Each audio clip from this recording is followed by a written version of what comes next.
برادران گرامی، ابھی رمضان المبارک کا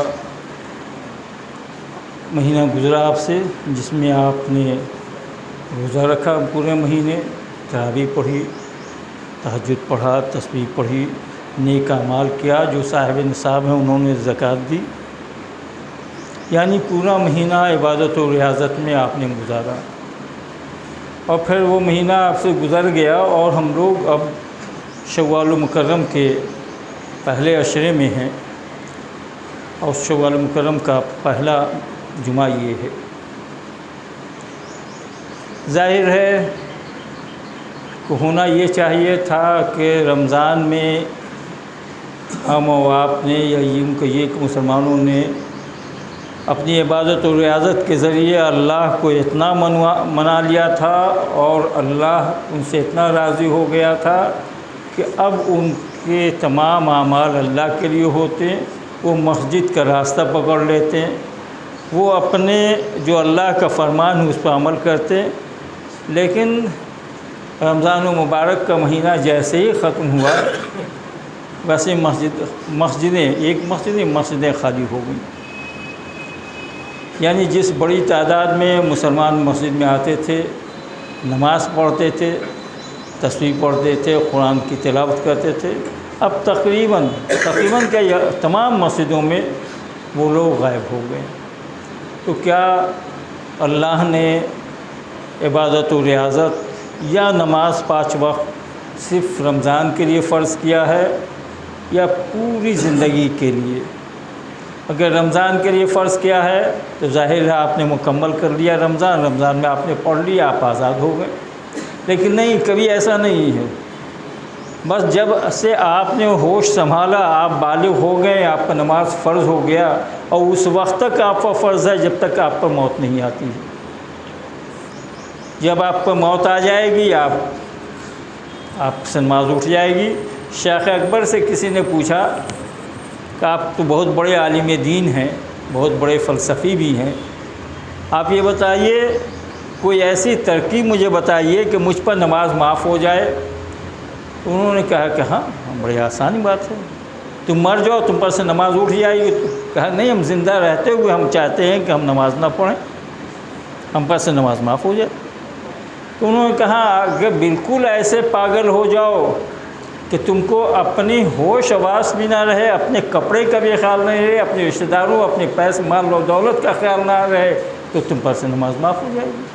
لیکن ایسا پاگل ہونا پڑے گا، پاگل کی نقل نہیں بنانا پڑے، بلکہ ذہنی توازن تم کو کھونا پڑے گا، تب تم پر سے نماز اٹھ جائے گی۔ کہا یہ بھی ممکن نہیں ہے، ہم بھلے چنگے انسان، ہم پاگل کیسے ہوں گے؟ اب پاگل ہوں گے تو پھر ہمارا کیا رہے گا؟ کہا ایک ترکیب اور ہے، بس تیسری۔ کہا وہی بتا دیجیے۔ کہا کہ تم یاد الہی میں ایسے غرق ہو جاؤ کہ تمہارے جسم چیر کے اور درخت نکل جائے، تب تم پر نماز معاف ہوگی۔ کہا کہ مولانا یہ ممکن ہی نہیں ہے۔ تو کہا کہ اگر یہ تینوں بات ممکن نہیں ہے تو یہ ممکن ہی نہیں ہے کہ نماز معاف ہو جائے۔ آج کل آپ کو ایسے لوگ بھی ملیں گے، خاص طور پر مولوی کم پیر ایسے زیادہ ملتے ہیں، بھائی ہم یہاں پر بیٹھے ہوئے ہیں، آپ کیا جانیں کہ ہم مکے میں نماز پڑھ رہے ہیں؟ بعض ایسے بھی پیر مل جائیں کہیں گے کہ ہم مدینے میں نماز پڑھ رہے ہیں۔ دیکھیے پیروں کے پیر یعنی بڑے پیر صاحب رحمۃ اللہ علیہ، شیخ عبد القادر جیلانی رحمۃ اللہ علیہ، ایک مرتبہ ایک راستے سے گزر رہے تھے تو دیکھا کہ ایک جنگل سے گزر رہے تھے، دیکھا کہ بالکل ایک ایسی سبز روشنی ہوئی کہ پورا جنگل بقع نور ہو گیا۔ ایک آواز آئی کہ عبد القادر، ہم تمہاری عبادت و ریاضت سے اتنا خوش ہوئے کہ تم پر سے نماز اٹھ گئے، تمہارے پر سے نماز معاف ہو گئی۔ انہوں نے کہا جب رسول اللہ پر نماز نہیں معاف ہوئی تو مجھ پر کیسے ہوگی؟ فوراً انہوں نے کہا لا حول ولا قوت۔ جیسے ہی لا حول پڑھا ویسے ہی وہ روشنی آگے بڑھ گئی، اور اس نے ان پر دوسرا بار کیا اور کہا کہ اے عبد القادر، آج تمہارے علم نے تم کو بچا دیا۔ کہا کہ نہیں، لا حول ولا قوت، ہمارے علم نے نہیں، میرے اللہ نے مجھے بچایا۔ پھر لا حول جب پڑھا تو وہ روشنی زمین پر گر گئی، اور بڑے پیر صاحب لکھتے ہیں کہ میں نے دیکھا ایک شیطان جل کے وہاں پر مر گیا۔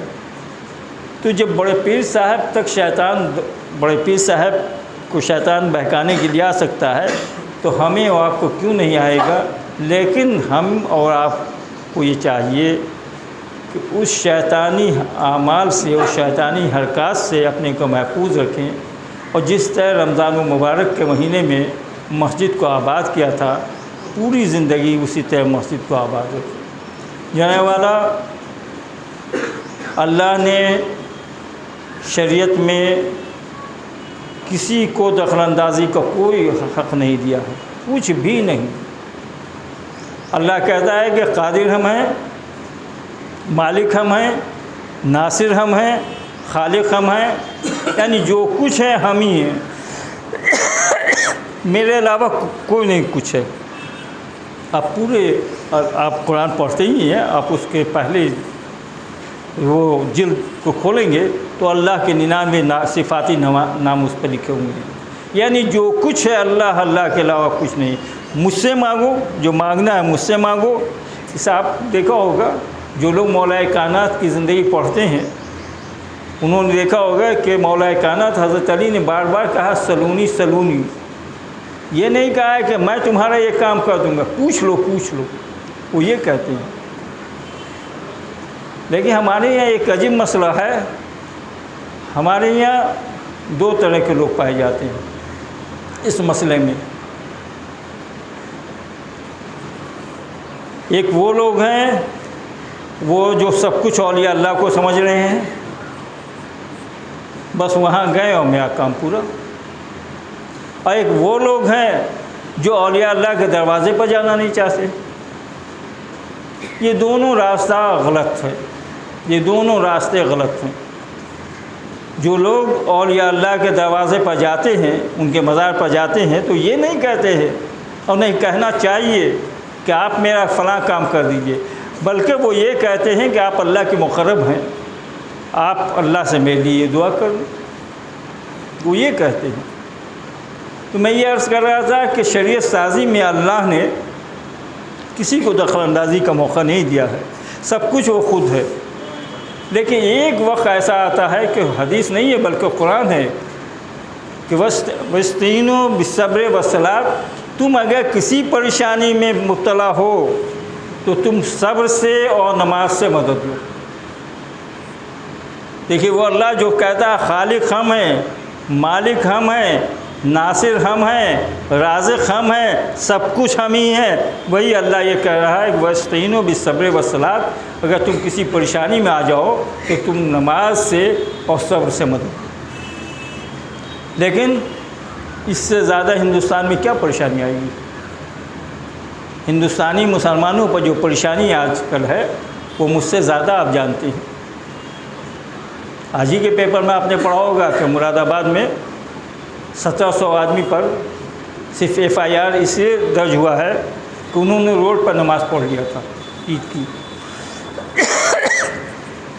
اس سے زیادہ پریشانی اب آپ کو نماز پڑھنے کی اجازت نہیں ہے۔ اس سے زیادہ پریشانی کیا آئے گی کہ صاحب آپ کے نوجوان روڈ پر سے اٹھا لیے جاتے ہیں۔ اس سے زیادہ پریشانی کیا آئے گی کہ آپ کی مسجدیں، آپ کی خانقاہیں، آپ کی درسگاہیں، آپ کے مدارس محفوظ نہیں ہیں۔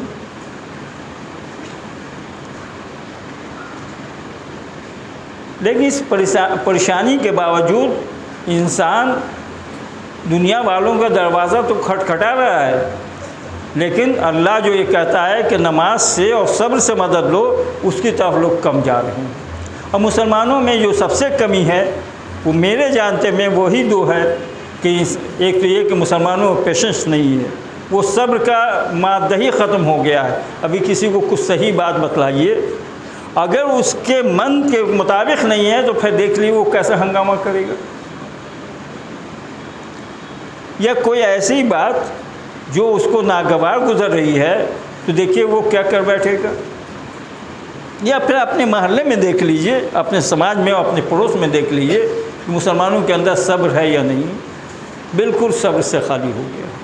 صبر نام کی چیز ہی نہیں ہے۔ دو طرح کے ایسے لوگ پائے جاتے ہیں، ایک تو صبر وہ ہے کہ اللہ نے جو دولت دی ہے اس پر ان کو اور اور زیادہ دولت کمانے کی خواہش ہے، چاہے وہ جائز ہو یا ناجائز ہو، اور کسی بھی طرح آ جائے، اللہ نے کوئی پوسٹ دیا ہے تو اس کو صبر نہیں ہے، وہ اور اوپر جائز اور ناجائز طور پر آگے بڑھنے کی کوشش کر رہا ہے۔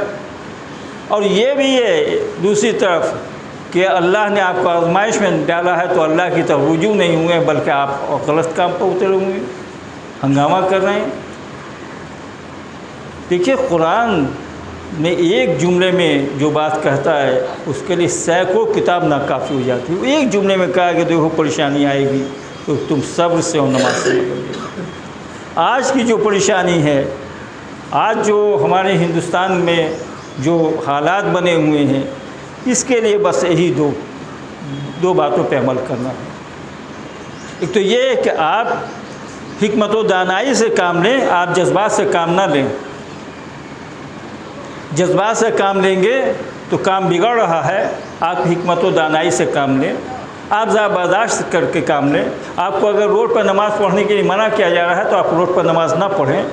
اگر آپ کو یہ کہا جا رہا ہے کہ آپ یہ کہتے ہیں، جو لوگ ٹرین کا سفر کرتے ہیں انہوں نے دیکھا ہوگا، دیکھیے نماز بالکل فرض ہے اور 5 وقت فرض ہے اور ٹائم پر پڑھنا فرض ہے، لیکن اللہ نے قصر بھی رکھا ہے اور قضا بھی رکھا ہے کہ اگر نماز چھوٹ گئی ہے تو آپ قضا پڑھ لیجئے۔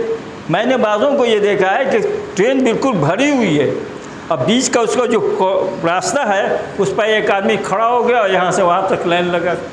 دیکھیے یہ تقویٰ نہیں ہے، آپ جہاں رہ رہے ہیں وہاں کی ایک چھیڑ چھاڑ آپ کر رہے ہیں۔ آپ تو نکل جاتے ہیں، اب پھر جو بھگتنا پڑتا ہے جس کو وہ بھگتتا ہے۔ میں بھی سفر کرتا ہوں، میری بھی زندگی کا بڑا حصہ سفر میں گزرتا ہے۔ اللہ نے آخر قصر اور قضا کس لیے رکھی؟ قضا نماز انہی وقتوں کے لیے۔ تو ہم مسلمان جو ہے چھیڑنے میں بڑا آگے ہیں۔ انسانوں کو چاہیے کہ وہ مسلمانوں کو چاہیے کہ سب پھونک پھونک کے قدم رکھے، اور بعض باتوں پہ اس کو صبر اس وقت کرنا لازمی ہے۔ اور یہ دونوں چیز، صبر کا بھی جذبہ اور نماز کی طرف رغبت آنے کے لیے جو سب سے بڑی ضرورت ہے وہ علم کی ضرورت ہے۔ نہیں تو وہی بعض ایسے پیر فقیر آپ کو مل جائیں گے کہ بھائی نماز کی کیا ضرورت ہے، اللہ نے اقیم الصلاۃ کہا ہے۔ ابھی ایک ہفتہ پہلے ایک صاحب میرے پاس آئے، ذرا مذہبی بنتے ہیں، میں اعتکاف میں تھا تو وہ کہنے لگے حضرت یہ تو بتائیے کہ اللہ نے نماز کہاں، اللہ نے اقیم الصلاۃ کہا ہے، نماز قائم کرو، بیٹھ جائیں گے ہو گیا۔ تو میں نے کہا بھائی جو رکوع اور سجدے کا ذکر ہے وہ آپ نے پڑھا یا نہیں پڑھا؟ وہ بھی صاحب پڑھ لیجئے۔ قرآن میں رکوع کا بھی ذکر ہے، سجدے کا بھی ذکر ہے، پھر رسول اللہ کی لائف پڑھ لیجئے کہ انہوں نے کس طرح نماز پڑھی ہے۔ اگر وہ بیٹھے رہ گئے تو آپ بیٹھے رہیے، لیکن اگر انہوں نے باضابطہ نماز پڑھی تو آپ کو نماز پڑھنا ہوگا۔ تو ایسے لوگ آپ کو مل جائیں گے۔ اگر کم پڑھا لکھا آدمی رہے گا ان طرح کی باتوں میں وہ آ جاتا ہے، بھائی اللہ نے اقیم الصلاۃ کہا، یا پھر وہ قرآن کی آیت آپ کو پڑھ کے سنا دے گا، لا تقربوا علی الصلاۃ، تم نماز سے قریب نہ جاؤ۔ آپ کہیں گے بھائی قرآن کھول کے اس نے سنایا ہے۔ جو کم پڑھا لکھا آدمی رہے گا وہ یہ کہے گا کہ بھائی یہ مولانا، یہ پیر صاحب، یہ آدمی، یہ شخص قرآن کھول کے دکھلا رہا ہے کہ تم نماز کا قریب نہ جاؤ۔ اب وہ کیا بےایمانی کر رہا ہے؟ وَأَنْتُمْ سُقَارَىٰ، وہ نہیں پڑھ کے سنا رہا ہے کہ جب تم حالت نشے میں رہو تو تم نماز کے قریب نہ جاؤ، وہ یہ نہیں پڑھ رہا ہے۔ اس کے لیے علم کی ضرورت ہوگی، اس کے لیے پڑھنے کی ضرورت ہوگی۔ تو مسلمانوں میں سب سے بڑا مسئلہ یہ ہے کہ ہاں مکان تو بنائیں گے، گاڑی خریدیں گے، زمین خریدیں گے، محل نما مکان بنا لیں گے، بچوں کو کم سے کم پڑھائیں گے۔ دیکھیے ہمارے مستقبل جو ہیں وہ بچے ہیں۔ آپ کی یہ ایک بہترین روایت ہے مسلمانوں کی کہ مسلمانوں میں بہترین سائنٹسٹ پیدا ہوئے ہیں، مسلمانوں میں بڑے سے بڑے تاریخ داں پیدا ہوئے ہیں، مسلمانوں میں سرجری کا ماہر پیدا ہوا ہے، لیکن آج مسلمان اس سے بہت دور ہوتا جا رہا ہے۔ ہمیں آپ کو کوشش یہ کرنی چاہیے کہ صرف اپنے ہی بچے کو نہیں بلکہ سماج اور معاشرے کے بچے کو روڈ پر ٹہلنے نہ دیں، بلکہ کسی طرح انہیں درسگاہ میں لے جائیں، انہیں تعلیم دلوائیں۔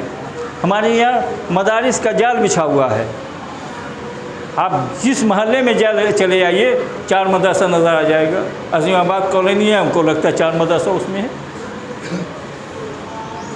لیکن 4 مدرسہ ہونے کے باوجود دین کی واقفیت بہت کم ہے، لوگوں کو عقیدے کی واقفیت ہو رہی ہے۔ جس عقیدے کا مدرسہ ہے وہ عقیدہ اپنا پڑھا رہا ہے، دین نہیں پڑھا رہا ہے۔ جب مدارس کم تھے تو لوگ مسلمان پکے ہوتے تھے، آج مدارس کی جال بچھ گئے ہیں، لیکن عقیدے میں تو وہ مستحکم ہوتے جا رہے ہیں، لیکن اسلام ان کا کمزور ہوتا جا رہا ہے۔ کمزوری نہیں بلکہ کمزور سے کمزور تر ہوتا جا رہا ہے۔ ابھی مدرسے کی ٹھیک ہے، مدرسے میں اسلامک تعلیم دی جاتی ہے، لیکن کیا کہے گا آپ، اسلامک تعلیم دی جاتی ہے؟ شمشودہ مدرسہ آپ کے شہر میں ہے، اس کا درجہ کسی بھی کالج سے کم درجے کے وہ مدرسہ نہیں ہے، اس میں 8 پوسٹ کلاس 2 کی ہے، پھر کلاس 1 کی پوسٹیں ہیں۔ بچے کتنے ہیں جا کے دیکھ لیجئے، اس کا جونیئر اور سینئر سیکشن ہے الگ الگ، اس کی لائبریری بہت بڑی ہے۔ بچے کہاں جا رہے ہیں پڑھنے کے لیے؟ جب اتنا بڑا مدرسہ ہے جہاں بچے نہیں پڑھ رہے ہیں تو پھر ہر جگہ جگہ مدرسہ قائم کرنے کی کیا ضرورت ہے؟ بھائی گورنمنٹ نے ہم گورنمنٹ کا رونا روتے ہیں کہ گورنمنٹ ہمارے کچھ نہیں کر رہی ہے۔ اگر اس مدرسے میں کو صحیح کیا جائے، وہاں بچے جائیں، تو یہ چھوٹے چھوٹے مدرسے کی ضرورت نہیں ہے۔ لیکن وہی ہے کہ اگر اس میں جائیں گے بچے تو 2 بات ہے کہ ہماری دکان کیسے چلے گی، اور دوسری بات ہے کہ ہمارے عقیدے کی اشتہار کیسے ہوگا۔ ہمیں اس کی طرف بھی دیکھنا چاہیے کہ گورنمنٹ نے جو ہمیں فیسلٹی دی ہے اس کو ہم ایول کریں، اور اس کے تحت میں نے کہا نہیں کہ ہم لوگ جس دور سے گزر رہے ہیں، جس عہد سے گزر رہے ہیں، یہ بڑا ہی کریٹیکل عہد ہے۔ یہ عہد پھونک پھونک کے قدم رکھنے کا ہے۔ ہمیں جو فیسلٹی ملی ہوئی ہے گورنمنٹ سے اس کو حاصل کریں، اور جو نہیں ہے وہ اپنے طور پر اس کا انتظام کریں۔